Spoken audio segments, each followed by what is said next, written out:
Merhaba arkadaşlar, kanalıma hoş geldiniz. Bugünkü örgü anlatımda bu güzel modelin anlatımını yapacağım. Modeli yaparken ben birçok renk kullandım. Dilerseniz tek renk, iki renk ya da benim gibi bir sürü renk kullanabilirsiniz. Modeli bebek battaniyelerinde kullanırsanız çok güzel, çok şık olur. Bunu yaparken ben lif ipi kullanıyorum. Dilerseniz bebek yünleri de yani bebe iplerini de kullanabilirsiniz. Ona uygun tığ numaranızı seçersiniz arkadaşlar. 2 tane ip kullanıyorum modeli yaparken.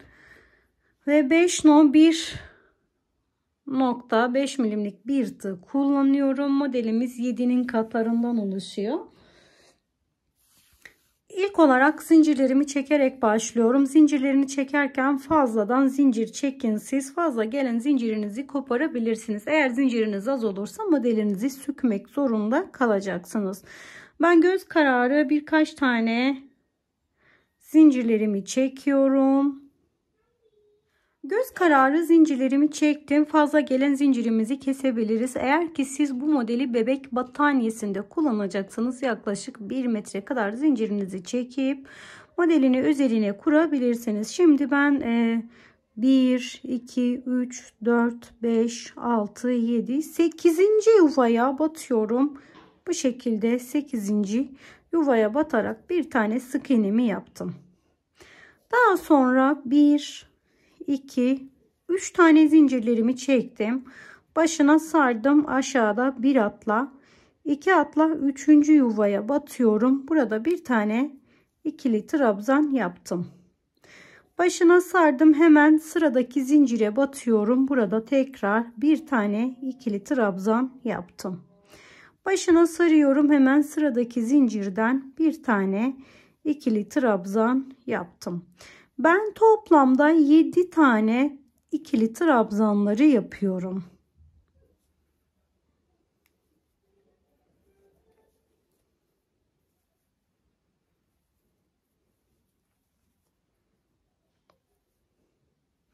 Toplamda 7 tane ikili trabzanlarımı yaptım bu şekilde.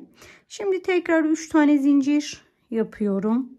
Başına sarmıyorum. Bir atla, 2 atla 3. yuvaya batıyorum. Tekrardan bir tane sık iğne yaptım. Yine 3 tane zincirimi yaptım. Başına sardım. Bir atla, 2 atla 3. yuvaya batıyorum. Yine 7 tane ikili trabzan yapıyorum ve yine bu işlemi tekrar ediyorum. Toplamda bunun gibi 3 tane yapacağım ben. Modeli toplamda 3 defa tekrar ettim. Şimdi fazla gelen zincirlerinizi kesebilirsiniz arkadaşlar. Kesmeni yaparken 2 veya 3 zincir, ben 2 tane atlayıp 3. zincirden bu şekilde kesiyorum. Bir tane de yedek payı kalıyor. Ve bu şekilde sıkıştırıyorum ki açılma olmasın. Sizin de zinciriniz fazla geldiyse benim gibi yapın. Şimdi ikinci rengime geçiyorum. İpimi koparıyorum oradan ama koparmadan önce diğer ipimi bağlıyorum. Böyle bunu içinden geçirdim ve beyazımı sıkıştırdım. Biraz uzun bırakıyorum. Bir tane zincirimi çektim ve örgümü çevirdim. En baştaki trabzanımın hemen tepesine batıyorum. Bir tane sık iğne yaptım. Bu 2 tane ipimi de aradan yürütüyorum aynı zamanda. Sıradaki yuvadan bir tane sık iğne. Toplamda 7 tane sık iğne yapalım. Her bir trabzanın tepesine bir tane.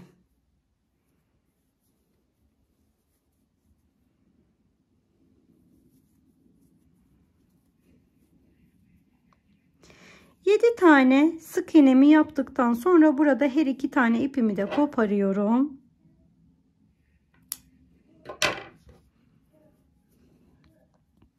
Şimdi tığımın başına sardım. Birinci yuvayı atlıyorum. Hemen karşıdaki ikinci yuvaya batıyorum. Bir tane ikili trabzan. Trabzanlarınızın boylarını çok da kısa tutmayın arkadaşlar. Aynı yuvada bir tane daha. Aynı yuvada bir tane daha. Toplamda 3 tane trabzan yaptım. Bir tane zincirimi çektim. Başına aldım. Atlattım, yuvaya geri dönüyorum. 3 tane ikili trabzan yapıyorum. 1, 2, 3. Hemen ilk gelen yuvaya batıyorum. Bir tane sık iğne yaptım. Bakın modelimiz bu şekilde kuruluyor. Tekrar yanındaki yuvadan bir tane sık iğne. Toplamda 7 tane sık iğne yapıyoruz. Her bir trabzanın üzerine bir tane sık iğne. Yine modele geldik. Başına aldım. İkinci yuvaya batıyorum. Birinci yuvayı atlattım. Burada yine 3 tane ikili trabzan yaptım. Arasına bir zincir çektim. Başına sarıyorum. Atlattığım yuvaya geri dönerek 3 tane trabzan yapıyorum yine.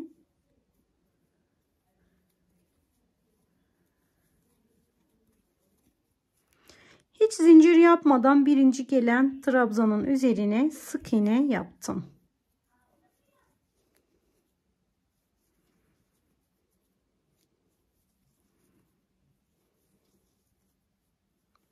Toplamda 7 tane sık iğne yaptım. Şimdi tekrar modeli tekrar ediyorum. Baştakini atlayıp hemen ikinci yuvaya batıyorum. 3 tane ikili trabzan. Başına bir zincir çektim. Başına sardım. Geri dönüyorum. Atlattığım yuvaya 3 tane ikili trabzan. Ve buraya bakın şu şekilde duruyor ya, hemen denk gelen zincirin içine batıyorum. Bir tane sık iğne yaptım.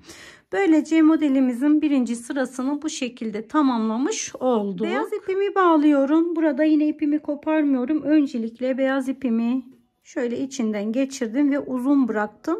İpleri bir sıkıştırdım. Buraya 1, 2, 3, 4, 5 tane zincirimi yaptım. Örgümü çevirdim. Aynı zamanda bu iplerimi de aradan yürütüyorum. Şimdi burada bir tane zincir yapmıştık. O zincir buraya bir tane boşluk oluştu. Sık iğne olarak sabitledim. 3 tane zincirimi çektim. Başına sardım. Hemen sıradaki ilk sık iğnenin üzerine batıyorum. Tekrardan bir tane trabzan. Her bir sık iğnenin üzerine bir tane sık iğne yapıyorum ve 7 tane her bir sık iğnenin üzerine bir tane trabzan yapıyorum ve 7 tane trabzanlarımı tamamlamış oluyorum arkadaşlar.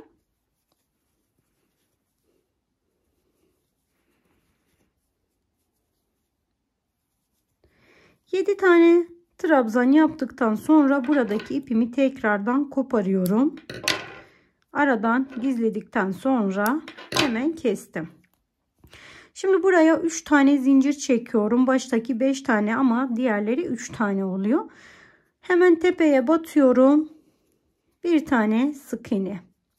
3 tane zincir başına sardım. Her bir sık iğnenin üzerine bir tane trabzan yapıyoruz. Toplamda 7 tane trabzanı tamamlıyoruz.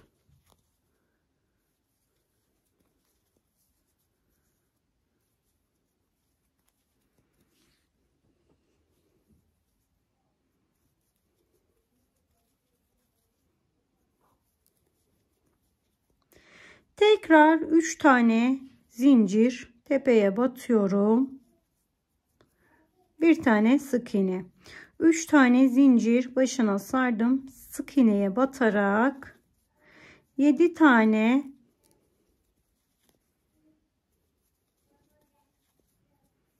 trabzan yapıyoruz.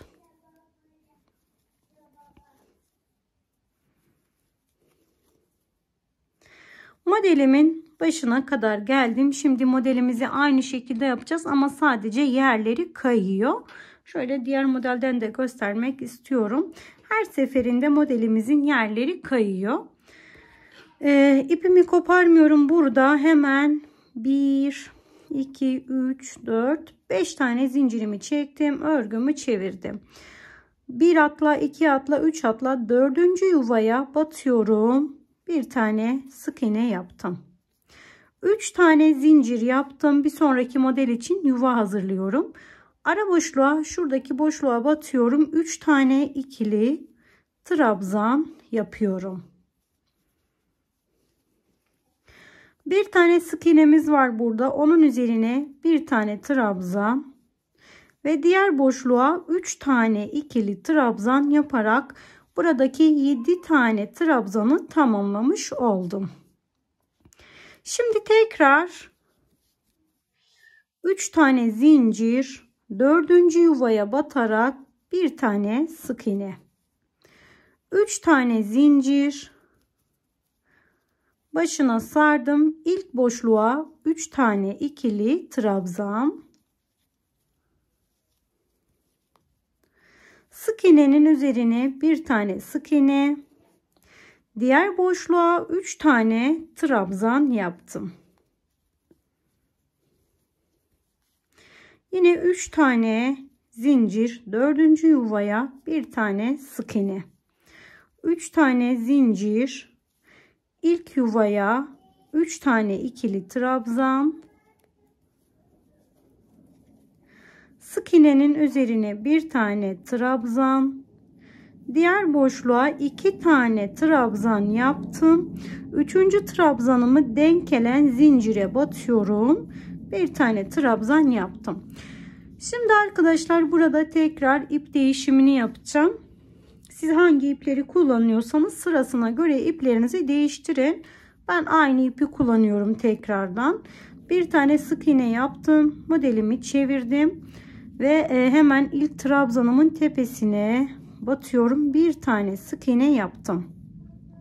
Her bir trabzanın üzerine bir tane sık iğne yapıyorum. Toplamda 7 tane sık iğnelerimiz oluyor. Buradaki ipinizi kesebilirsiniz veya biraz daha da aradan yürütebilirsiniz. Sık iğne olduğu için artık aradan çıkmayacaktır. O yüzden ben kestim. Şimdi model tekrarı yapacağız. Yerleri değişmiş olsa da aynı işlemi yapacağız. Başına sardım. Hemen bir yuvayı atlayıp ikinci yuvaya batıyorum. 3 tane ikili trabzanımı yaptım. Arasına bir zincir, başına sardım. Aynı yuvaya, pardon, bir önceki yuvaya geri dönerek tekrardan 3 tane ikili trabzanımı yaptım. Başına hiç sarmıyorum. İlk gelen trabzanın üzerine sık iğne, her bir trabzanın üzerine bir tane sık iğne yaparak 7 tane sık iğnelerimizi tamamlayalım. Model tekrarı, başına sardım. Yuvaya batıyorum ve 3 tane ikili trabzan yaptım. Arasına bir zincir, atlattığıma geri dönerek 3 tane ikili trabzanımı tekrardan yaptım. Yine ilk gelen trabzana sık iğne yapıyorum. Modelimizin 2 tekrarı. Yine arkadaşlar aynı şekilde 7 tane sık iğne yapıyoruz.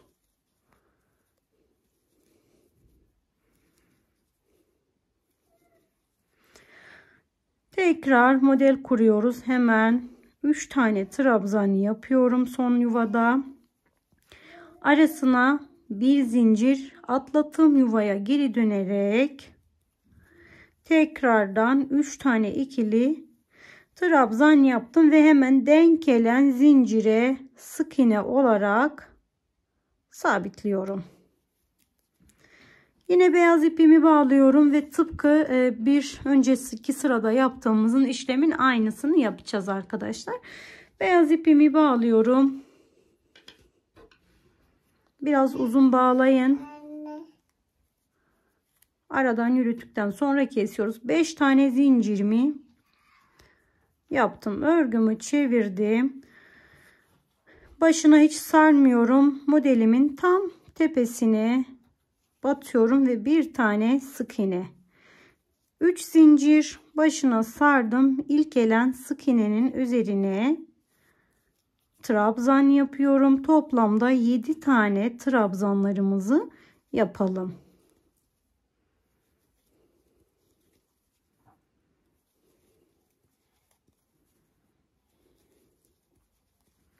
Yedi tane trabzanımı yaptıktan sonra burada ipimi kesiyorum ben. Yine 3 tane zincir tepeye batıyorum, sık iğne.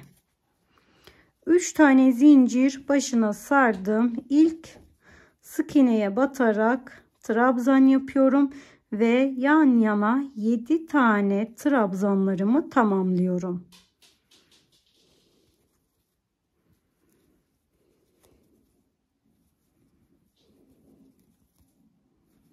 Yedi tane trabzanı yaptım. Arasına 3 zincir, modelin tepesine sık iğne. Arasına 3 zincir, sık iğnelerin üzerine 7 tane trabzan.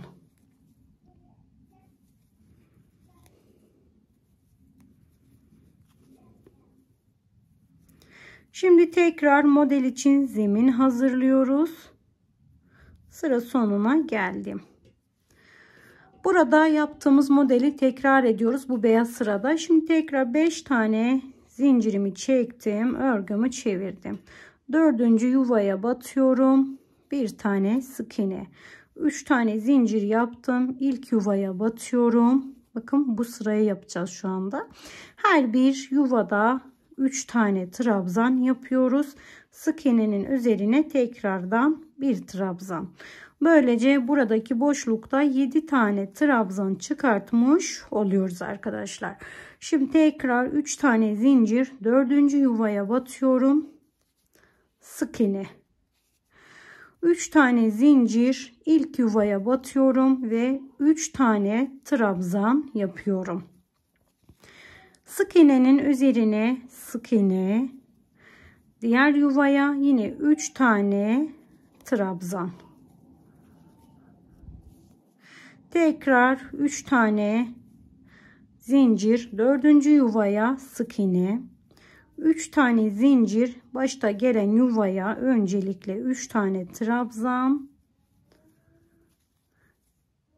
Sık iğnenin üzerine bir trabzan. Öncelikle 2 tane trabzanımı yaptım.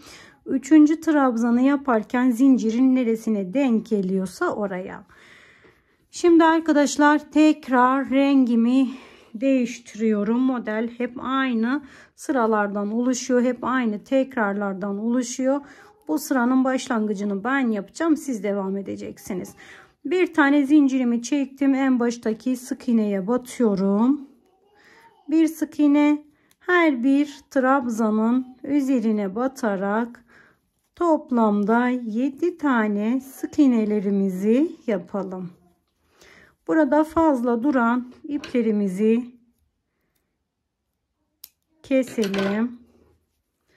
Başına sardım. Hemen ikinci yuvadan 3 tane trabzanlarımı yan yana yaptım. Arasına bir zincir başına sardım. Geri dönüşümü yaparken tekrar 3 tane trabzan aynı yuvada yaptım. Hemen ilk gelen yuvanın üzerine bir tane sık iğne ve her bir trabzanın üzerine bir tane sık iğne, toplamda 7 tane sık iğne tamamlayalım.